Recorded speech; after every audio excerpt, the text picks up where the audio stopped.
ముద్దమందారా ఉల్లిపాయ వేయి వెయ్యి వెయ్యి వెయ్యి పచ్చిమిరకాయలు వెయ్యి వెయ్యి అల్లం వెయ్యి. అయ్యయ్యో అన్ని చెప్ప. హాయ్ చింటూ, రా రా రా, మన కోసం పెసరట్లు వెళ్తున్నాయి.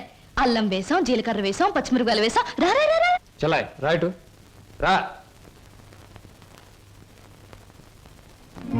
వరి తెగించిన మనుషుల్ని ఇంట్లో కూర్చోబెట్టుకుని మేపడం ఎప్పటి నుంచి నేర్చుకున్నావు? ఏమిటి అలా మాట్లాడుతున్నా అసహ్యంగా? ఇంటికొచ్చిన గెస్ట్ ని గెస్ట్ గెస్ట్ అనే మాట సాంప్రదాయం సంస్కారం ఉన్న వాళ్ళకి వర్తిస్తుంది. ఇలాగే ఆ మాట ఈ మాట చెప్పి దగ్గర అవుతారు. ఆ తర్వాత నువ్వు కూడా వాళ్ళలాగే తయారవుతావు.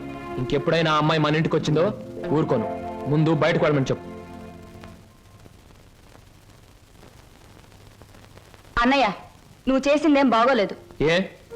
నిన్ను మందలించేంత పెద్దరికం నాకు లేకపోవచ్చు, కానీ నువ్వు చేసిందేం నాకు నచ్చలేదు. ఆవిడేం గతి లేక ఇక్కడికి రాలేదు. బయటికి అలా కనపడుతుంది గాని ఎంత మంచి మనిషో తెలుసా?